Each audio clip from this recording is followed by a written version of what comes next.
I think it's important that you acknowledge every single application that you receive, even if it's an automated process, because that way you tell the candidate that you've received their CV and that something's going to be done about it. You know, you're going to be following some procedure about it, because it then gives the candidate peace of mind that something's happening. And there are very simple ways to manage expectations and put your company in a positive light, simply by providing a date when you're going to get back to them by, provide feedback or even invite to interview. Puts your company in a very positive light. Yeah, I agree, and in doing that, it obviously makes you them feel more positive about you, which is going to help you throughout the process. I think one other important area when it comes to communication with your candidates is if for any unknown reason your position is put on hold or there's a delay in the recruitment, it's important to let them know.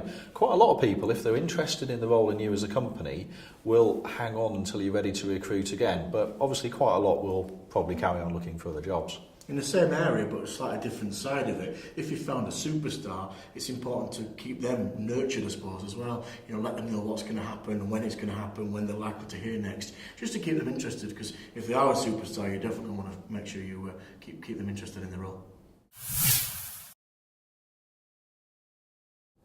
So when you've gone through your applications, if there are any unsuitable people in there, it's important to reject them in a timely fashion. If you can provide specific feedback, that's great, but as we know, that's not always possible.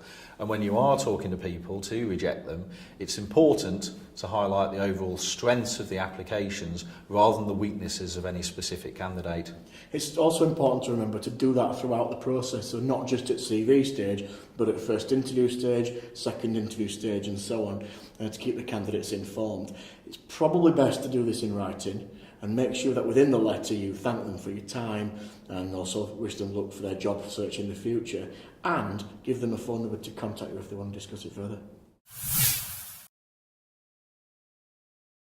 On the subject of writing to people, obviously don't forget you've got to write to those that you want to interview as well, giving them all the details of the interview, time, venue, person that they're meeting. But I think for something as important as that, you need to also email them and give them a call as well. Yeah, the more methods of communication you can actually use, the better as far as I'm concerned, so it will significantly reduce your number of no-shows.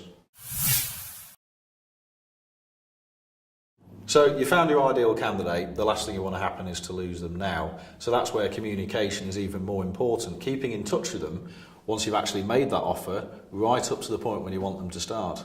Yeah, I think you need to really hold their hand through that post-offer process to make sure that you're front of mind, to make sure that they feel welcome, feel cared for, feel important, and thus they're less likely to accept a counter-offer or less likely to just change their mind and not join.